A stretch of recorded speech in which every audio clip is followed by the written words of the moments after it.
if you're convinced about something, do it until somebody stops you. And you will see that in many times, nobody stops you. So that's essentially better to ask for forgiveness than permission. Or better to ask nothing. Yeah, true. Yeah.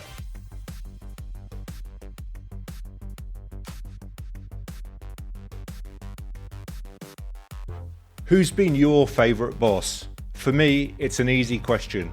So I was excited when my favourite boss agreed to be my guest on the Sports and Outdoor Mentors podcast.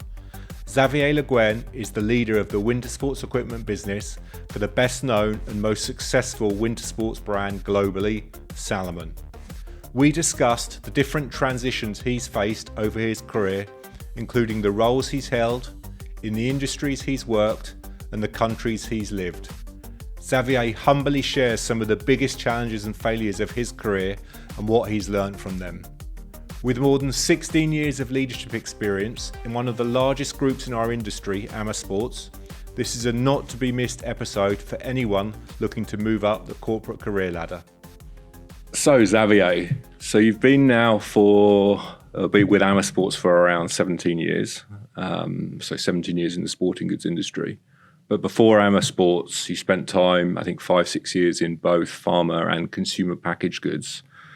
I'm interested in terms of how have you kind of managed that transition, and was it a kind of a conscious decision in terms of, okay, you're starting in pharma, but you wanted to kind of move, or was that just something that naturally happened over time?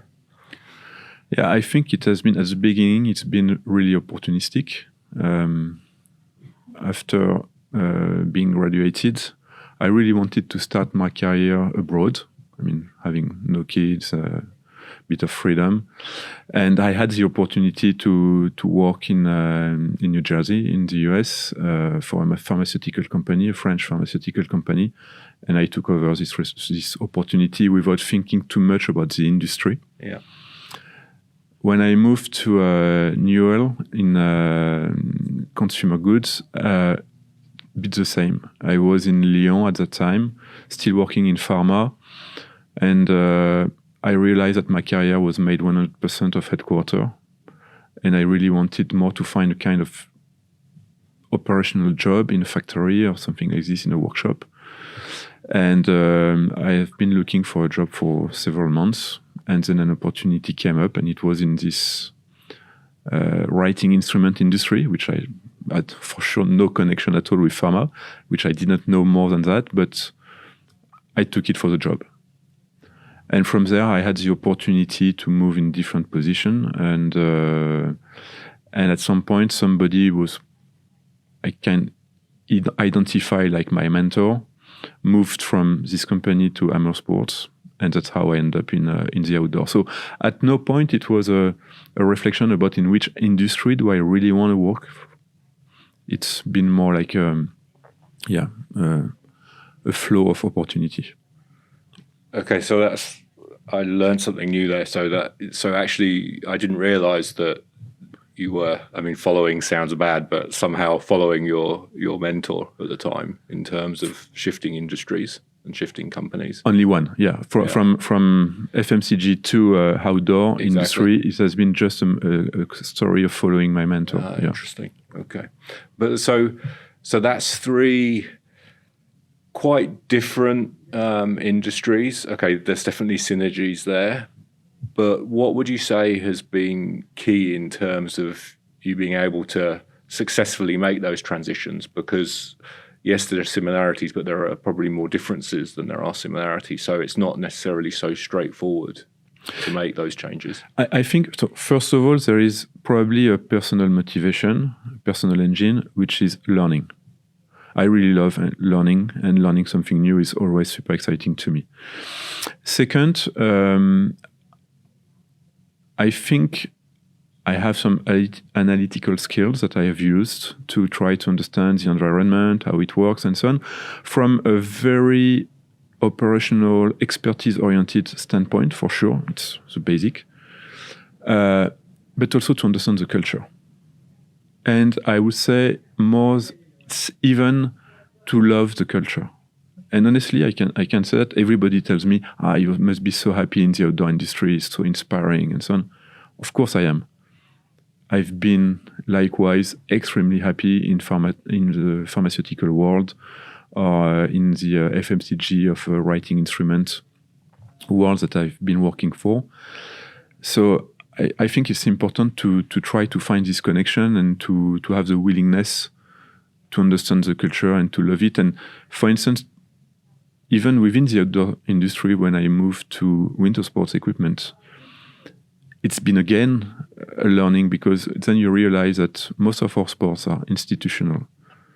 You need then to connect, to develop a very strong political connection with those institutions and so on and so on. So it's something completely different. But again, the motivation is learning and then understanding the culture and act accordingly. Looking back though at that time, were there any particular challenges or difficulties that you had in any of those transitions? Because I understand what you're saying about it's, you're coming in, you're analysing the situation, you're understanding the culture, and I guess also adapting yourself to some point to fit with that. But that can't be easy, or at least it can't be quick, maybe. So, or perhaps it was. No, I think you mentioned something important. Is the notion of speed. I think adapting is not an issue for me. When it's been probably most challenging when speed was really required, because coming in a kind of burning platform situation where you need to act super fast, you don't have time really to adapt to the culture, and you already need to go in action. And there is a risk. This is where there is a risk then to become completely disconnected. And here maybe we need to be careful, because adapting to the culture doesn't mean that we should take everything as it is and just enter the mold and don't change anything, don't touch anything, and just follow the river. The point is, most of the time you come in a new job to change things. And therefore the question is, how do you get into the culture, accepted, in order to make changes, in order to move things differently? And to your point, the most difficult thing is when you have a big time pressure. Yeah. And I had to face that, especially when joining Hammer Sports at the very beginning. And that has been a tough time, yes. So how did you manage that time? Looking back at that, did you manage it? Were you able to handle it effectively, or yeah? I think it's a mix of many different things. I hope I have been able to manage it. It's a mix of extra work, for sure. Speed sometimes needs to put a lot of effort to be faster. Yeah. But also it's a matter of explaining the situation, giving the context to the management as well, to say, I see where you want to go. Because there can be a perception that the guy did not understand what we want to achieve. Yes, I understood, but I need a bit more time and I need to explain. And then when things come together, then it becomes clear. But you need to accept that there is a lag and that not everything can be put in place in few days. Yeah. So, okay, so that... There is, just sorry to interrupt, but there is very often this idea of 100 days. Sure, yeah. For me, it's important to put a strong impulse at the beginning and to have some act to show that there is changes, that there is something happening. In the same time, I'm convinced, and it's almost a natural connection thing, 1 year, it's a full cycle, is when you get everything to know, understand how it works, and then when you can really, really have the biggest impact. Yeah. You mentioned there about the importance of communicating to your manager or to the leadership team. So that's something you've never found difficult for you. It's always been very straightforward in terms of having the ability and I guess at the early stages of your career, maybe the courage to raise your hand and say, okay, I either need more time or whatever it might have been?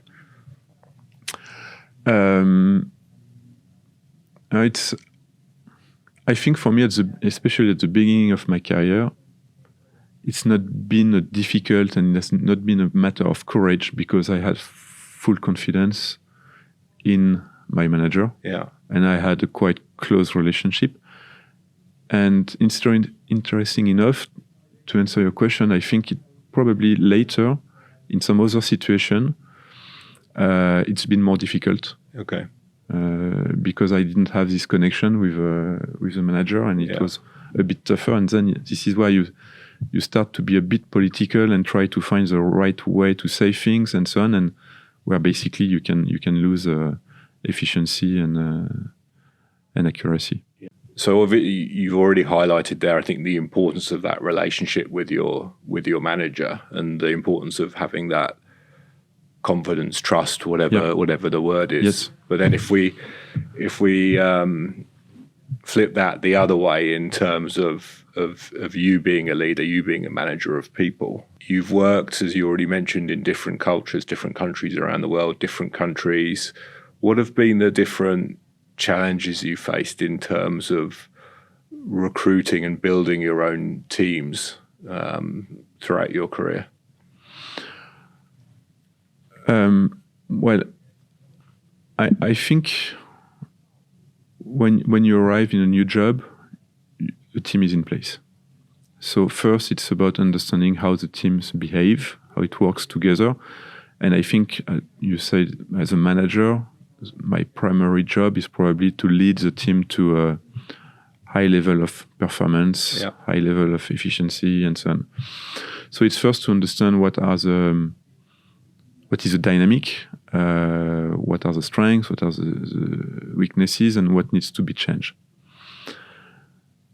And again, the difficulty for me in recruiting at that time is generally we are very, very clear on the expertise. What expertise do we need? What level of experience do we need? In your team, you mean? Yes. Yeah. What is more difficult, in my view, is to understand what are the soft skills that we need. Everybody will say, I need a team player. Nobody will say, I need somebody who destroys the team. That would be good. Yeah. But what does that mean, a team player? Because depending on the maturity of the team player can be seen very, very differently. Do I need a leader, somebody who is speaking like a coach in the changing room, or is somebody who follow quietly, who wants to back up people, etc., etc. So we need to be very, very precise. And I think the difficulty is that while the expertise and the experience can be seen as something quite steady and stable for the coming years and so on, the soft skill required for the team can evolve a lot depending on the maturity. Yeah.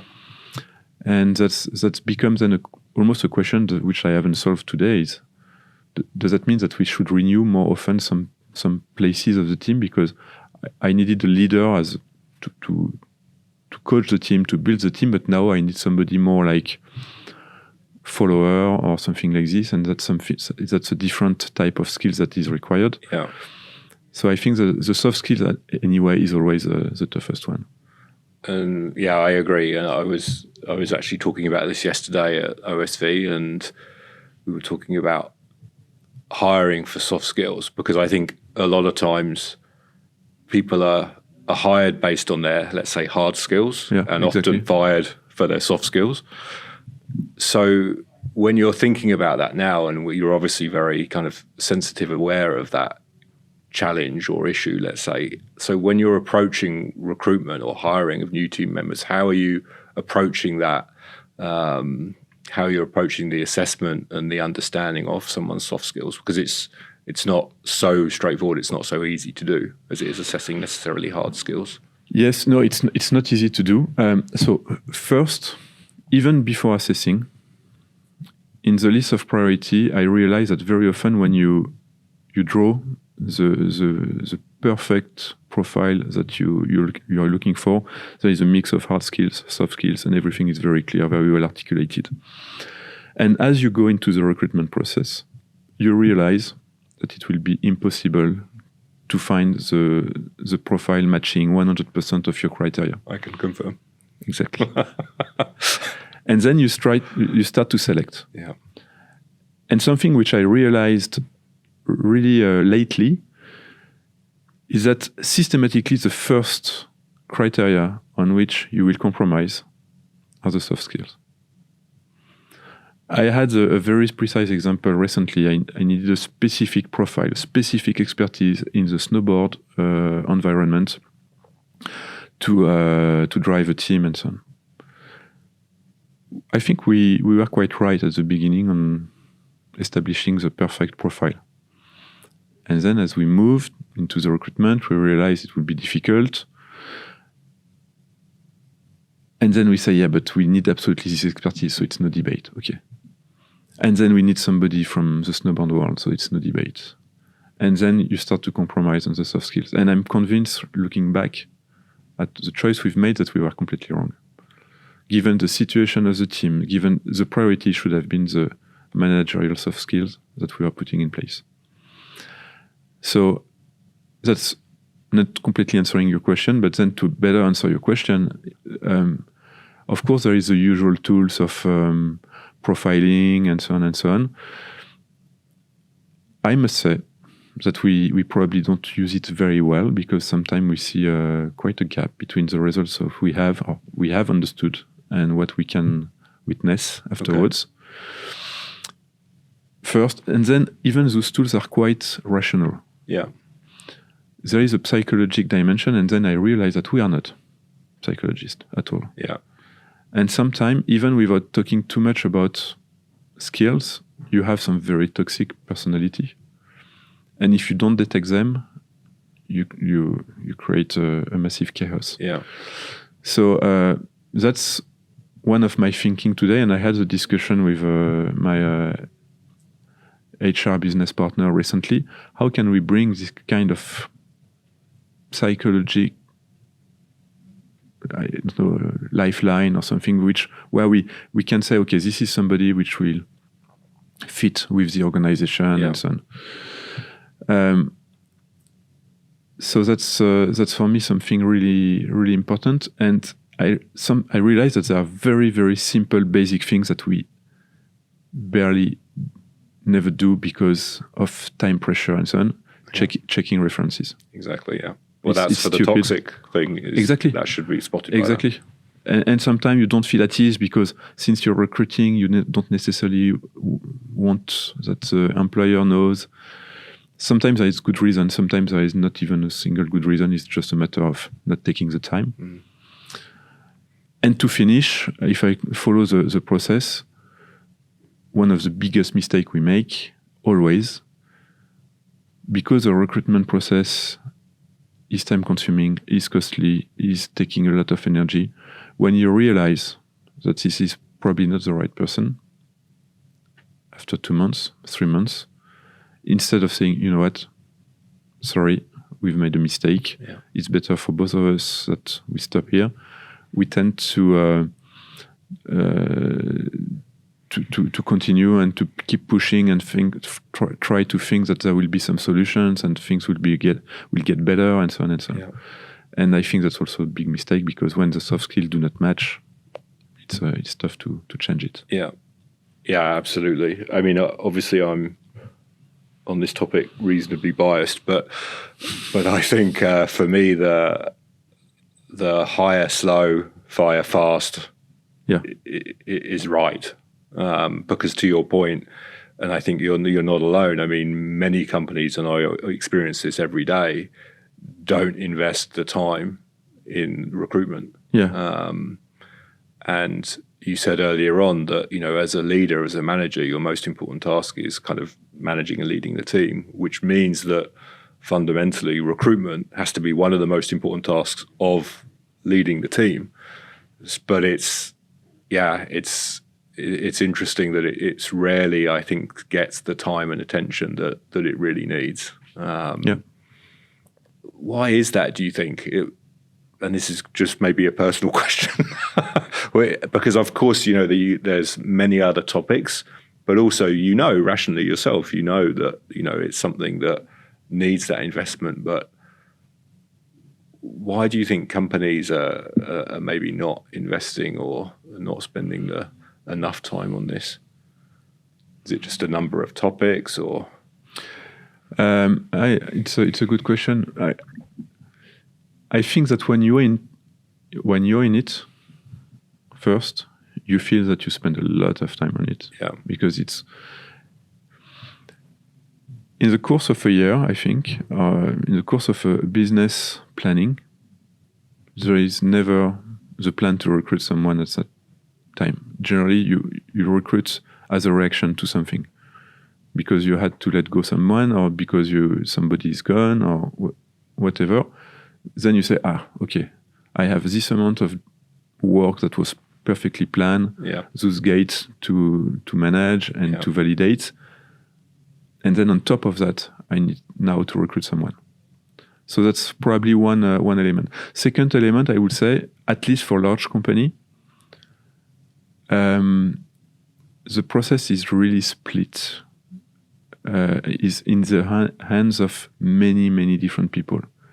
You have the functional expert, you have the manager, you have the HR business partner, and then in some case you have also the HR acquisition team, and so on and so on. And I think at some point the responsibility is a bit diluted, and you tend to think that it will be managed by someone. So that's probably the two elements I would say that can give a bias in the quality and the level of investment that we put in it. Interesting. Okay. Well, let's talk afterwards, because I can definitely fix both of those things for you. Okay. So we talked about already the fact that throughout your career you transitioned from pharma to consumer goods to sporting goods. But you also have transitioned about 10, 11 years ago from being, let's say, a specialist focused on a particular function, obviously operations, supply chain, etc., to general management, which I think for many people that, let's say, have career ambitions to develop is a path that a lot of people take, right? Being specialized and then moving into general management. Looking back at that time when you took that first step into that general management role, what were those kind of early learnings and maybe early challenges that you faced moving from being a real expert on one topic to being not an expert really on anything and really being much more of a general manager? So first, we need to give a little bit of context. Any general manager, I believe, starts his career as an expert of something, expert of sales, marketing, finance, operations, production, whatever. Being an engineer, I should have become a general manager. I mean, if I do a good job in a pharmaceutical company, for instance, it's the obvious. You generally become general manager in those companies with an engineering background. In sporting industry, it was really, really uncommon. So first, a lot of people were surprised. How can somebody with an engineering background, coming from operations, can become a general manager? Because the way to move forward was always through either sales or marketing. So that was the first thing to face and to accept and to make acceptable for others. Then to your question, yeah, for sure, you start your career as an expert on something, and at some point you switch to a more general manager role. I think this transition normally should go quite smoothly, because before becoming a general manager, you're part of a leadership team. In the leadership team, this is where you have the opportunity to expand your field of play and not focusing solely on your own expertise, and to stay only in your swim lane, This is why you start to address different topics, to work on transversal topic, and to get familiar with different components of business management. Then I made a choice, which can be questioned. I decided to be as function agnostic as possible on each single function. Even the one where I was coming from and where I had some expertise, I really wanted to have in my team at that time an expert of this function and to empower him and not to step on his foot at all. Not at all. Otherwise, I think you bring a bias. You give too much weight in an area of the business where I believe the general manager should have really a very, very balanced approach of everything. So my choice was really to make sure that I had strong experts in each single area and completely step back. Some area I was an expert, I decided completely to let it go and not to touch it anymore. And some area I was obviously not an expert at all, and it was quite obvious. So that was the choice I've made. But then looking back, I would do it again, but I would probably be a bit more assertive on my conviction. In some case, I'd really had some conviction, even on a function where I had not a strong level of expertise, but I had the feeling that we were not doing the right thing. And I think at that time, in the very first step, I have been a bit too loose in the way to direct and give a strong direction and to impulse. And yes, I'm not an expert, for instance, of design, but I should have been much more firm on the conviction that I had that we should make things differently. Okay, interesting.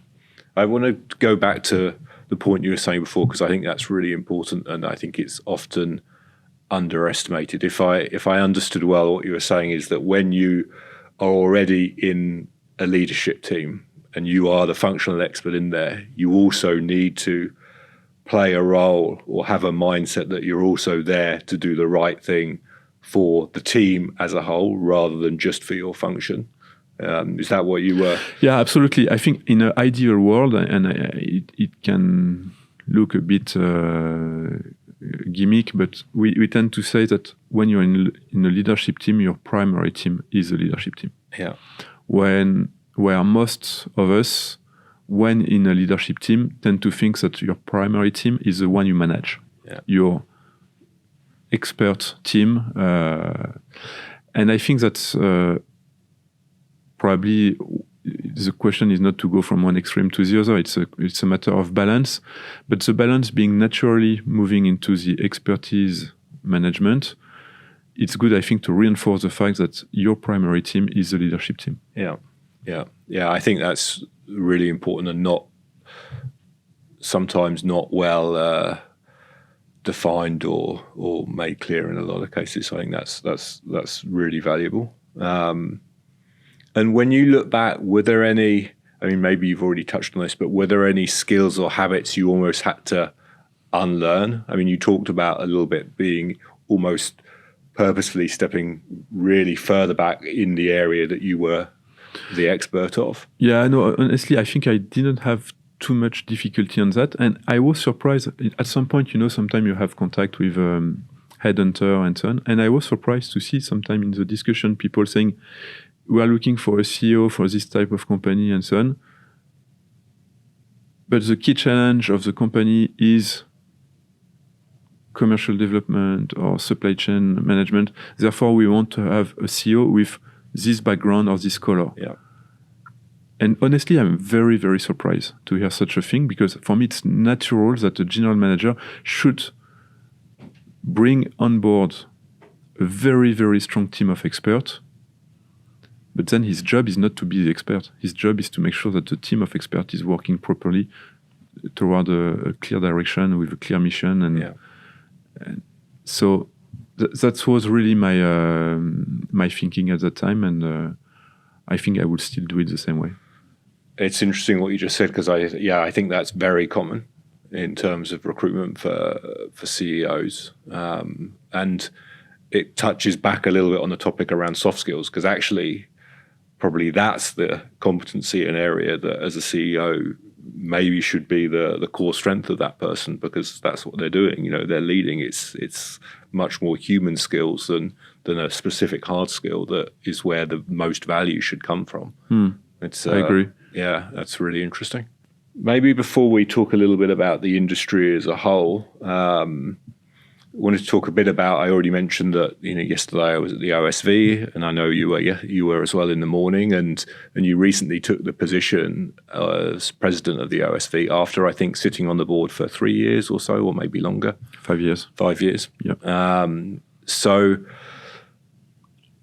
for those that don't know, the OSV is the Outdoor Sports Valley, so the Outdoor Sports Trade Association, essentially for France and for the Alps region, I think. Yes, well, it's mostly the area. Yeah. So why for you do you kind of take that decision to give up your time? Obviously, these are not obviously, but these are unpaid positions. So it's essentially board. Your position is, let's say, the equivalent of a chair position, a chairman position on a business. So why have you decided to kind of give up your time, which I'm sure is already very limited, given your day-to-day work? So what for you is important about that? So first of all, it's not only my decision. Of course, I have an employer, and my primary job is to work for Salomon, for sure. So it's not a choice that I could have made on my own. So I had a discussion with Guillaume, our president and CEO, and at some point we said, okay, it's part of the value of Salomon to be part of a community, to be a positive actor of this community. We have the chance to develop very positively right now. It's also good that we can support the industry and give some of the benefits that we have and so on, being a large company, touching a lot of people.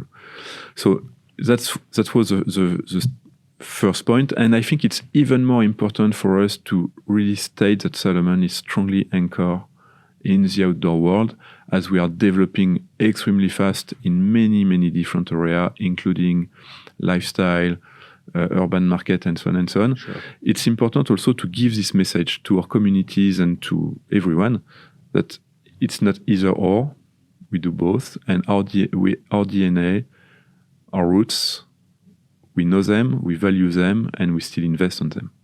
So that's the first point. Then, why me in this role? I'm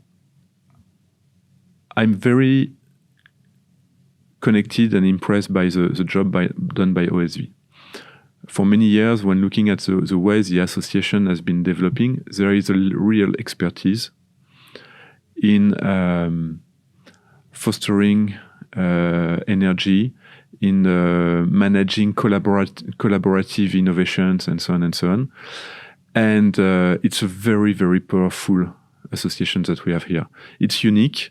We have a network which is extremely engaged, a lot of energy. I think part of this reason is because of this geographic focus. You can say, it's a bit narrow. It's only the Alp area and so on. It's true, but that's also one of the strengths of the association, because a day like yesterday where you've been to OSV Explore is our kind of one-day format to address specific topic, and with keynotes in the morning and more workshop in the afternoon. I think that's extremely powerful, and that's super rich for everyone. And when I say everyone, I get a lot from those days. Yeah. I get a lot from my involvement in OSV. It's time, for sure, but it's also a way to get some oxygen. Yeah. To open up a window on something different. I mean, being in my position at Salomon, I'm working extremely hard, days and days, and sometimes more, and having the opportunity to open a window and to look at something different, to share different perspectives on different topics is always extremely, extremely rich. And since you joined the board, so 5+ years ago now, has that work and that collaboration with the rest of the board and OSV as a whole? Has it changed your perception or views on, let's say, cross-industry collaboration or cross-company collaboration within the industry, or has it kind of brought anything new to you in terms of how the industry can work and develop together? Yes. So we went through a different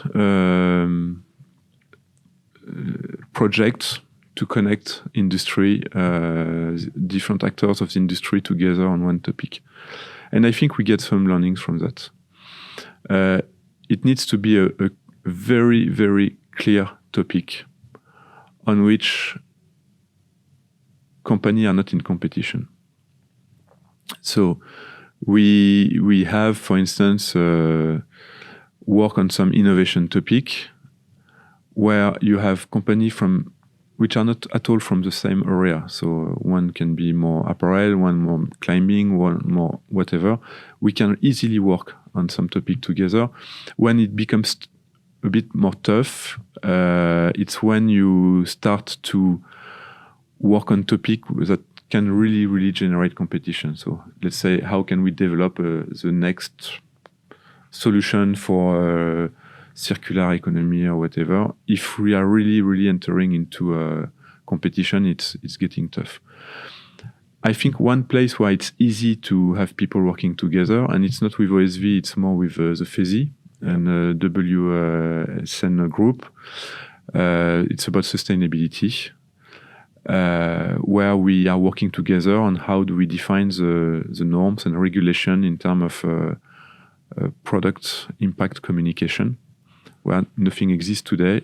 It will become mandatory, but we try to work together on setting up the standard and saying this is how we should work. So there is a lot of area. Then on industry, we tend to look at the product and the core of the industry, but there is so many peripheral job, HR, export. It's always easy and very valuable to connect different actors of the industry. Take export. We used to have ISPO as a center point of export solution and so on. You are a small company, you could go on the French village by OSV and be there and connect with a lot of people. As this trade show format is getting weaker and weaker, we need to reinvent things. We've made the decision to create a club export where we mix different size of companies and we have the opportunity to discuss, exchange. I need a distributor in Germany who knows somebody who could help me. I really want to export in UK who can support me on understanding the regulatory frame and so on and so on. Yeah. So that's also some great opportunities. Yeah. So you mentioned sustainability there. So how have you seen climate change affect the industry, the business and the consumer over the last years, within not just within winter sports, but maybe the broader outdoor market as well?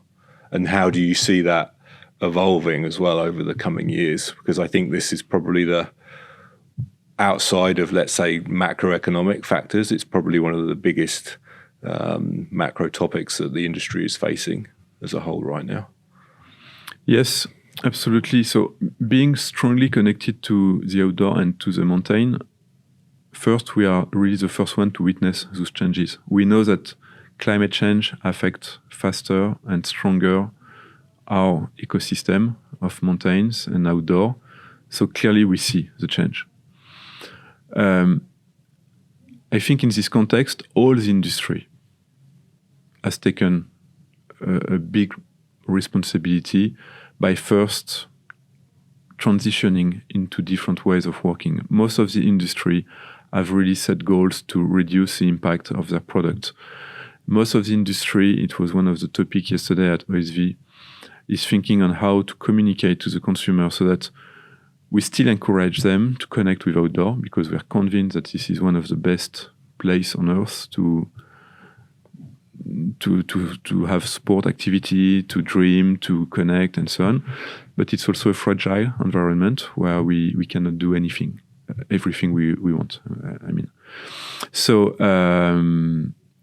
that's a very conscious transition that is operating. We see that the consumer is expecting that in some extent, but not necessarily arbitrates when purchasing strongly in favor of such choice. Yeah. So, for instance, I take a very stupid example. We've made the decision at Salomon to go 100% PVC free for ski boots. It has a cost. Clearly, it's a problem. The consumer is not necessarily ready to pay more for PVC-free boots versus boots having PVC on it. So there is always this tension between, yes, the vision is clear, climate is changing, it has an impact. We need to be careful about that. And then there is a need for education as well. There is a tendency to believe that the outdoor ecosystem is at risk because people are going in outdoor. No, it's not the case. The outdoor ecosystem is at risk because of global warming, and global warming is here because of all our human activity around the world.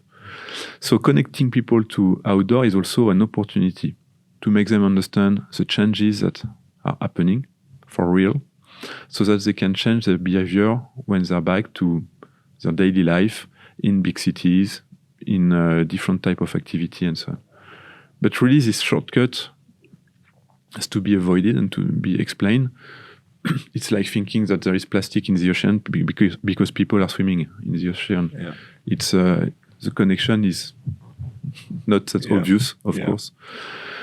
And then when you look at the trend, consumer trend, today nothing says that there is I would say that there is a loss of participation. Outdoor participation is booming. If you go to UTMB, for instance, you were there. I was extremely, I was astonished to see the merge that is happening between urban culture and the outdoor culture. A lot of guys coming to the UTMB now are coming from big cities. They've been learning how to run in big cities. And now they want to confrontate themselves to outdoors. They are running super well on a marathon or longer distance. They want to connect now with the outdoor. So we see a participation really going up. And even in winter sports, there is today 40 million more skiers than 10 years ago. So it keeps developing. There is still more people coming to the sports, and that's why we also need to manage properly the ecosystem.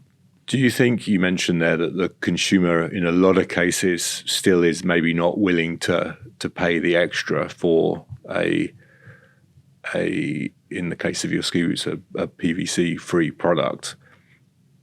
Do you think that should then be legislated? Should we force consumer behavior? And if that happens, do you think that would potentially negatively impact consumer participation? Sorry, it's like three questions. Yeah, it's hard to say. I think there is already a lot of regulations. You take the PFAS in France or in California and so on, where it's already banned. There is a lot of substances which are banned from production. So there is a lot today already happening. Maybe this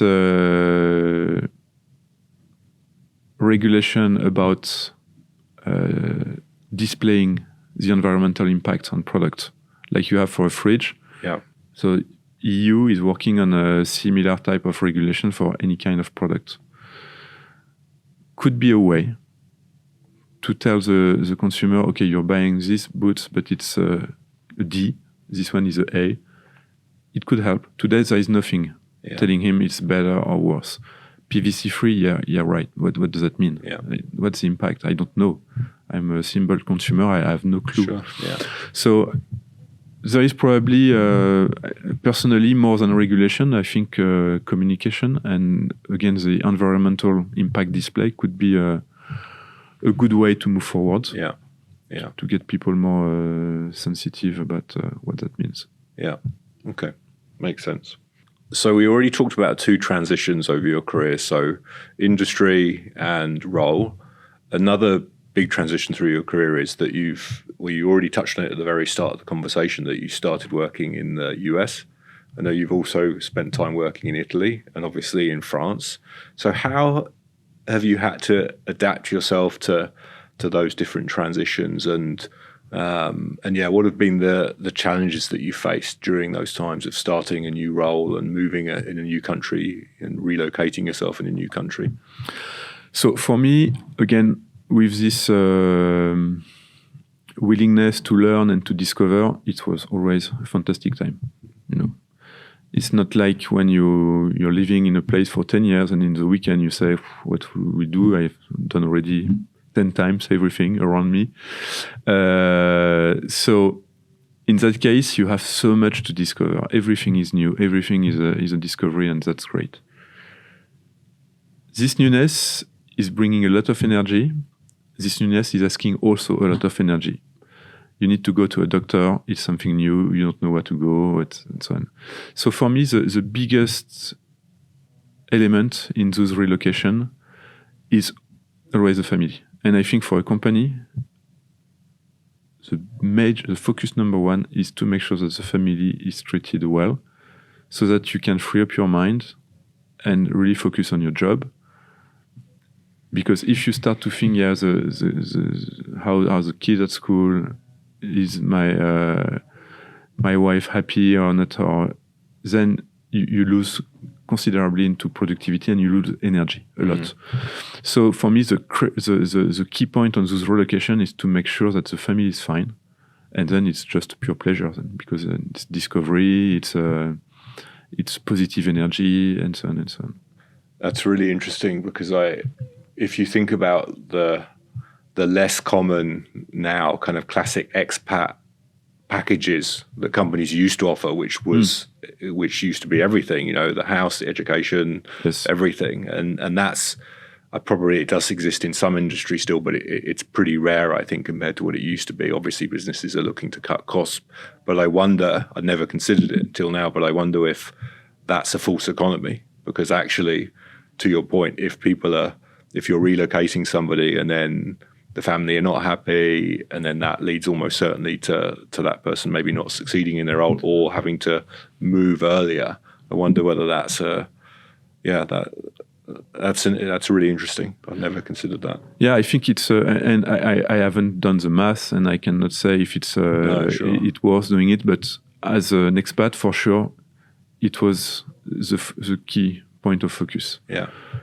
Because if you know that your beloved one are fine and happy, then everything you can just focus on what matters for your company and your job.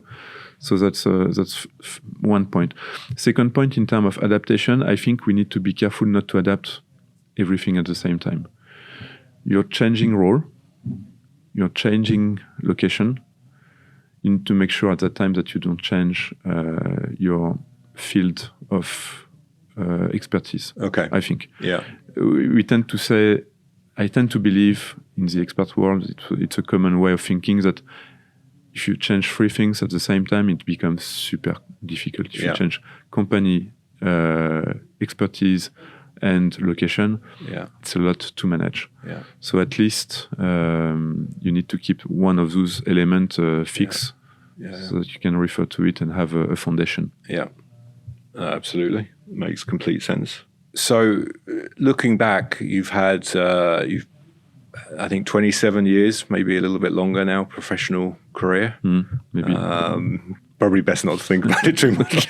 Sure but, a really impressive career path in terms of, moving from an analyst at the very start of your career, now leading a VP of a large, with head business unit within a massive global brand with a lot of heritage to it, particularly connected to your business unit.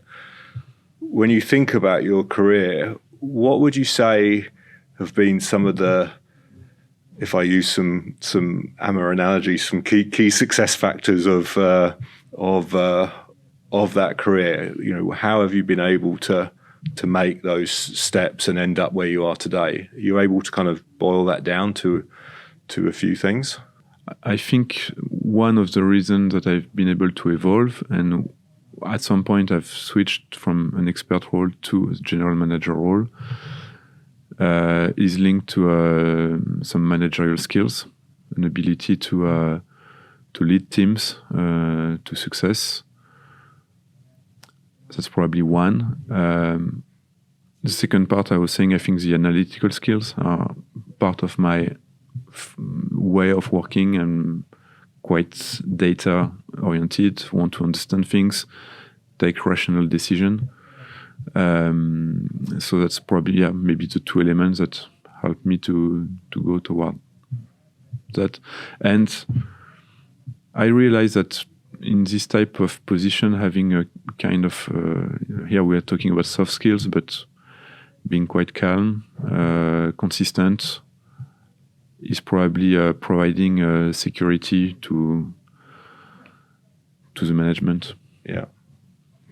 I mean, another thing, you've mentioned it a couple of times, that I don't know if passion's the right word, but desire to keep learning as well. I'm sure as well. Yeah, key. Absolutely. Absolutely. Yeah. And you talked there about the kind of management skills, but where does that come from? And you mentioned earlier on a mentor. I mean, what I think probably management skills a lot of times comes from seeing, examples of good managers and potentially bad managers as well. Maybe you learn more from the bad managers than the good managers. But yeah, what role have mentors played, would you say, in your career? A lot, and something we can reflect on. I had a chance to have a fantastic mentor in my very, very first position. It didn't last for many years because then our career path split when I decided to exit the company to discover something new. But he has been very, very strong for me. And then I had a chance in the next role to find somebody which I've been following for probably more than 10 years. Very talented person who teach me a lot of things. Besides that, I think when you're an expat, it's a fantastic chance to be mentored by great people. Because suddenly when you're 6,000 kilometers away from home, the national community is becoming a kind of a safety net. Because when you're away, if anything goes wrong, you need some support from a community, and the locals did not wait for you for leaving. So it's true everywhere in the world. Yeah. Therefore, the national community, which is generally very well organized by a French embassy or a kind of French association or French cafe, whatever it is a key anchor of the social life. And therefore, you come and start to play football or golf or tennis with somebody just because it's French. And he might be the CEO of a big company in the US or in Italy, and you connect with him just because of your nationality. And that's, for me, it has been always a fantastic opportunity, because from a very junior position, you can get in contact with extremely experienced people. Yeah. Very often extremely empathic and happy to help and support a young junior national. And that I'm very, very clear that it has been a massive accelerator for me in my career to have this opportunity to be in contact with those people. And is that something, in terms of having a mentor, is that something you've kind of actively looked for, or it's kind of happened naturally, you would say? I think it's a bit of both. Okay. I've always tried to connect with people and get learnings from them, and to get advice. I'm always super happy to get advice. But then you can meet this person or not. And I had the chance 2 times to have really someone as a manager who could act like that for me. So what would you consider to be your most important role? Your most important task within your role, sorry. We talk a little bit about it at the beginning. I think it's really a matter of leading the team toward performance. So how do we build a high-performing team? And for me, it really starts with purpose, strategic framing, consistency, and consistency in execution. So be very demanding on deliverables and making sure that we tick the box. We tick the box every time it's required, and that we move forward. So yeah, that's basically how I see things. Looking back over your career, what's been your biggest failure or challenge that you've really taken the most from in terms of learnings afterwards? It's an interesting question. I can give you 2 completely different things. Okay. No, I hope one of them isn't hiring me. No, it will. For sure, it's not. I can reassure you. For sure, it's not. It's the third, right? No. The first one, it's more to joke about it, but starting in my role in the US, I was in charge of planning the supply of big container of aspirin and paracetamol powder for North American and US customer. Yeah. And it was a very, very basic job to be done to plan when do we receive this container and so on and so on. And sure. We had a basic ERP at that time, which was doing the job, but not very, very user-friendly. Yeah. And I decided to code and to program an interface which would save me a lot of time afterwards and make things super easy to connect, to control, and so on and so on.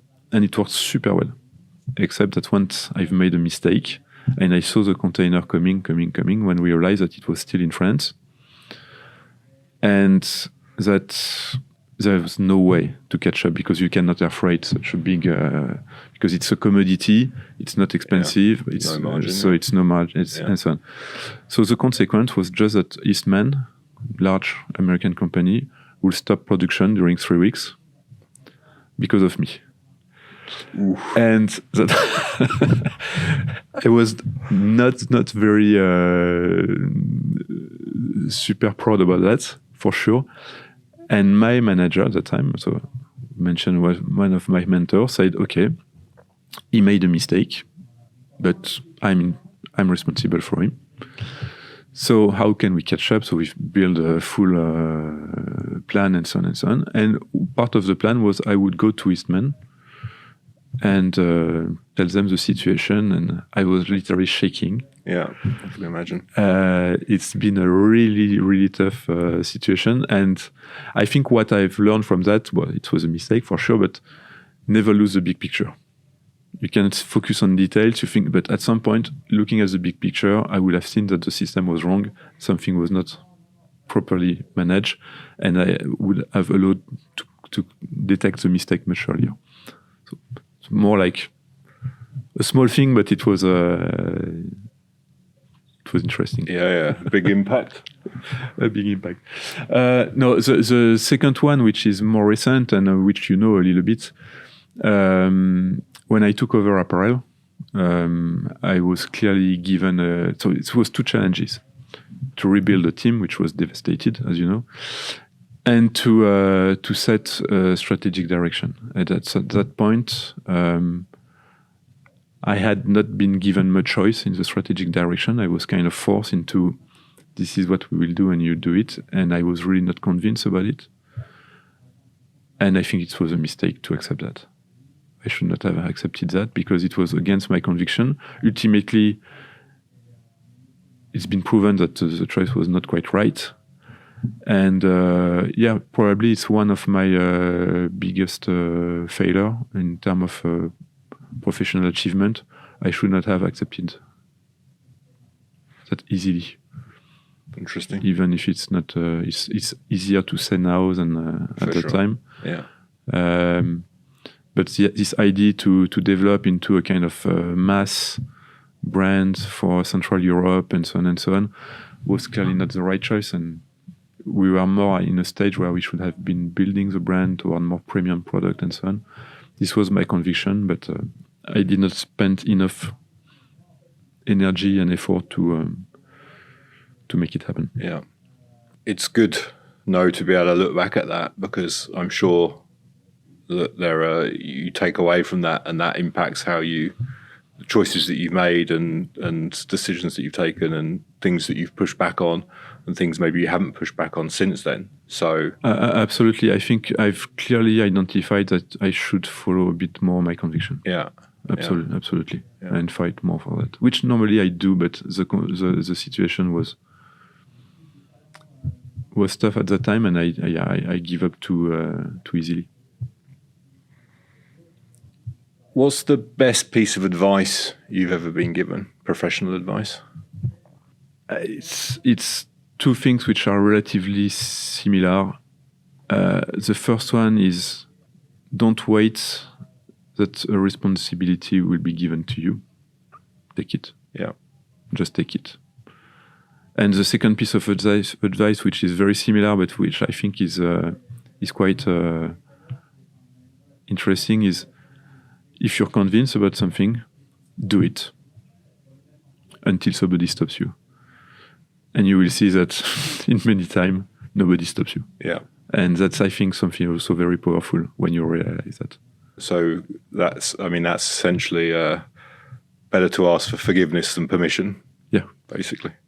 Yes. Great. Or better to ask nothing. Yeah, true. Yeah. Just do because as you say, nobody maybe realizes. Yeah, in many cases, nobody realizes what you're doing. Yeah. Okay. So, if today was your last day here at Salomon and you were going to retire and walk away to your chalet in the mountains or whatever it might be, what would be the final message to your team?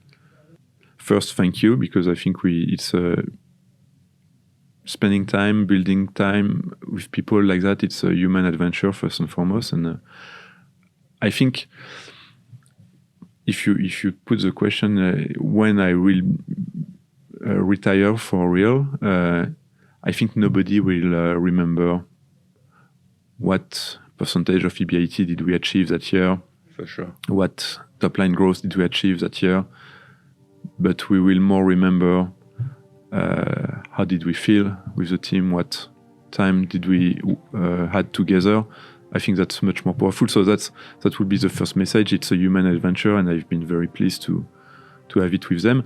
And the second part is, it means that somebody else will come, and that's fantastic. That's a fantastic opportunity to have a new start. It will bring a different energy. It will bring different perspective. And that would be good. Perfect. Just like that.